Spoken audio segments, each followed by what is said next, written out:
นับสนุนโดย Isuzu D-Max Go ซีรีส์ใหม่ฉลอง50 ปีทอง Isuzu AIA ใส่ใจดูแลความฝันของคนไทยมาตลอด70 ปีแน่นอนครับการกู้ทุนระเบิดเนี่ยไม่ได้ง่ายเพราะว่ามีทั้งปัญหาการเมืองปัญหาเศรษฐกิจและความมั่นคงผู้ร้ายหรือพระเอกของงานนี้ก็เป็นคนเดิมครับก็คือสหรัฐอเมริกาเพราะว่าไปทำสงครามไว้เยอะก็เหมือนกับเรื่องโลกร้อนนั่นแหละอเมริกาก็เที่ยวไปป่าประกาศว่าจะต้องช่วยกันทำให้โลกร้อนน้อยลงแต่ว่าเอาก็จริงๆพอมีการลงนามในสัญญาทั่วโลกมาตกลงกันอเมริกาถอยไปเลยครับบอกว่าฉันยังไม่พร้อมเพราะว่าฉันจะเสียเปรียบเรื่องกู้ทุนระเบิดก็เช่นเดียวกันอเมริกาเคยประกาศทั้งที่อดีตประธานาธิบดีบิลคลินตันเนี่ยประกาศเมื่อ 2537 นะครับเรียกร้องว่าทั่วโลกควรจะมีการกวาดล้างทุนระเบิดให้หมดเพื่อให้ประชาชนปลอดภัยแต่ว่าพอถึง 2540 ซึ่งมีการลงนามในอนุสัญญาที่ว่านี่นะครับออตตาวาเนี่ยอเมริกาเบี้ยวเฉยเลยเบี้ยวยังไม่พอนะคะแถมยังเป็นผู้ผลิตหนึ่งในรายใหญ่ก็ว่าได้นะคะร่วมกับอีกหลายประเทศค่ะมีอยู่13ประเทศทั้งหมดนะคะที่มาถึงปัจจุบันแล้วก็ยังผลิตทุ่นระเบิดอยู่ด้วยซ้ำนะคะอย่างเช่นพม่าจีนคิวบาอินเดียอิหร่านเกาหลีเหนือเกาหลีใต้เนปาลปากีสถานรัสเซียสิงคโปร์แล้วก็เวียดนามค่ะโดยที่บางประเทศก็จะให้เหตุผลเรื่องของความมั่นคงของตัวเองนะคะที่จะไม่เซ็นอนุสัญญาออตตาวาอย่างเช่นอินเดียเนี่ยเขาก็ถกเถียงกันเยอะนะคะว่าเขาก็มีพื้นที่ที่อาจจะไม่ค่อยมั่นคงสักเท่าไหร่ถ้าเกิดว่าฝ่ายนู้นเขามีทุ่นระเบิดใช้แล้วเราไม่มีเนี่ยฝ่ายรัฐบาลก็เสียเปรียบเพราะฉะนั้นก็จะต้องใช้หรือว่าบางทีก็จะเป็นเหตุผล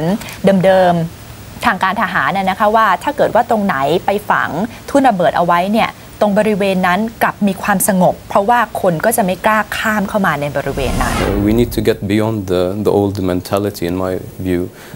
that landmines are important. Most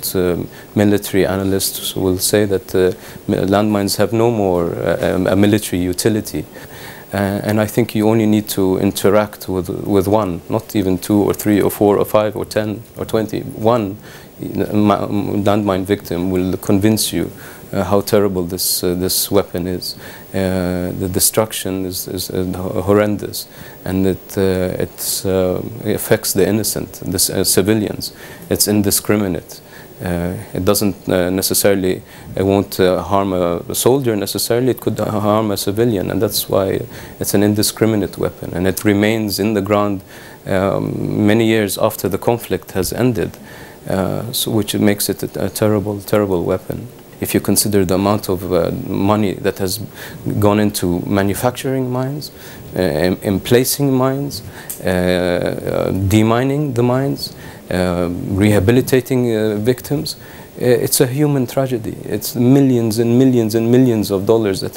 have been squandered that could have been spent on fighting disease, fighting poverty, developing our countries. So it's a human tragedy. It will always be a black spot in my view on mankind. การไปเคลียร์ทุ่นระเบิดหรือกู้ทุ่นระเบิดเนี่ยมันแพงกว่าการไปวางทุ่นระเบิดนี่เขาบอกเป็น100 เท่าเลยนะครับเป็น100 เท่าค่ะไปวางเนี่ยก็แค่ขุดไม่ลึกด้วยนะคะคุณหนุ่ยชัยนิดเดียวเองเพราะว่าถ้าลึกมากเนี่ยเดี๋ยวน้ำหนักกดไปมันไม่ถึงมันก็ไม่ระเบิดอีกก็ขุดไปอย่างเงี้ยค่ะอาจจะไม่ถึงบาทด้วยซ้ำค่าแรงในการที่จะขุดแต่ถ้าจะไปกู้เนี่ยเอาละอุปกรณ์สุนัขรถแบบขนาดใหญ่นะคะที่จะต้องมาแรงของคนความรู้ที่จะต้องมีเป็น100 เท่าอะค่ะต่อพื้นที่1 ไร่นี่ใช้เงินประมาณเท่าไหร่คะในการที่จะเก็บกู้1 ไร่นี่ตัวเลขเนี่ยอาจจะคือ1 ตารางเมตรแล้วกันนะครับ1 ตารางเมตรเนี่ยก็คาดว่าใช้เงินในการเก็บกู้เนี่ยประมาณ 30-40 บาทขึ้นอยู่กับความยากง่ายของสหกรุงเทพนะครับต่อ1 ตารางเมตรนะครับเพราะฉะนั้นถ้าเราคิดว่าเรามีพื้นที่ระเบิด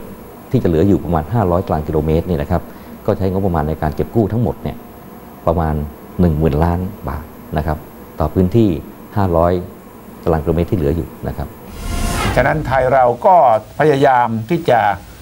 แก้ปัญหานี้อยู่แต่ไม่ง่ายเพราะว่ามีทั้งเรื่องเศรษฐกิจเรื่องการเมืองเข้ามาเกี่ยวข้องด้วย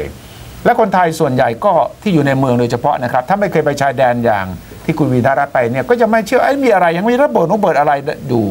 คนไทยส่วนใหญ่หรือว่าคนทั่วโลกส่วนใหญ่ ก็ยังไม่เข้าใจว่าทุ่นระเบิดมันยังมีอยู่ได้อย่างไรเราจะคิดว่ามันเป็นเรื่องชายแดนไกลๆจากตัวเมืองไม่ได้เกี่ยวข้องกับเราแต่ว่าถ้าเกิดว่าไปเห็นแล้วเนี่ยเราจะรู้ว่าวิถีชีวิตของคนที่นั่นเขาเป็นแบบนั้นถ้าเกิดว่าเราช่วยอะไรเขาได้เนี่ยเราก็ควรจะช่วยเขา Just because your neighbor might not happen to be next door but a few kilometers away or many kilometers away, I think we need to think of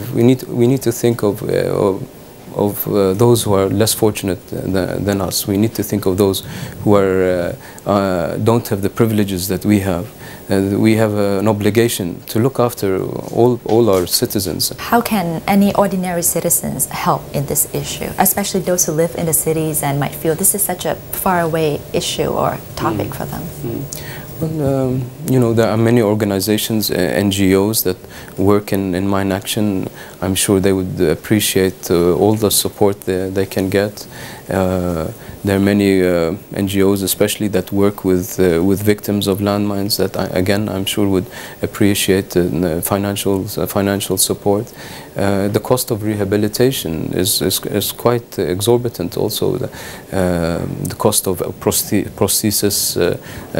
legs or arms is very costly, and let alone the rehabilitation, the training of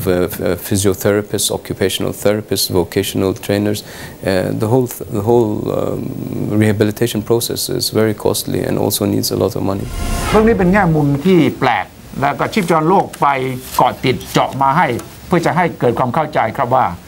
สงครามเนี่ยแย่ขนาดไหนขนาดสงครามหมดไปแล้วเป็น10 ปีมันก็ยังทิ้งร่องรอยของการที่สามารถทำลายชีวิตทำร้ายร่างกายและสร้างปัญหาเศรษฐกิจให้กับคนที่ยังหลงเหลืออยู่ในสมรภูมิเก่าวันนี้จึงเป็นวันที่ต้องย้อนกลับไปดูว่าเราจะทำลายหลักฐานร่องรอยแห่งสงครามไปให้หมดสิ้นได้อย่างไรและการกู้ทุ่นระเบิดก็เป็นหนึ่งในกิจกรรมครับที่จะเตือนสติเราครับว่าการทำสงครามนั้นมันไม่ได้จบเมื่อกระสุนนัดสุดท้ายถูกยิงเท่านั้นหลังจากนั้นอีกหลาย10 ปีคนที่อยู่ต่อมาก็ยังจะต้องทนทุกข์ทรมานเพราะสงครามนี่แหละครับวันนี้คุณวีระรัตน์กับผมลาไปก่อนสวัสดีครับสวัสดีค่ะ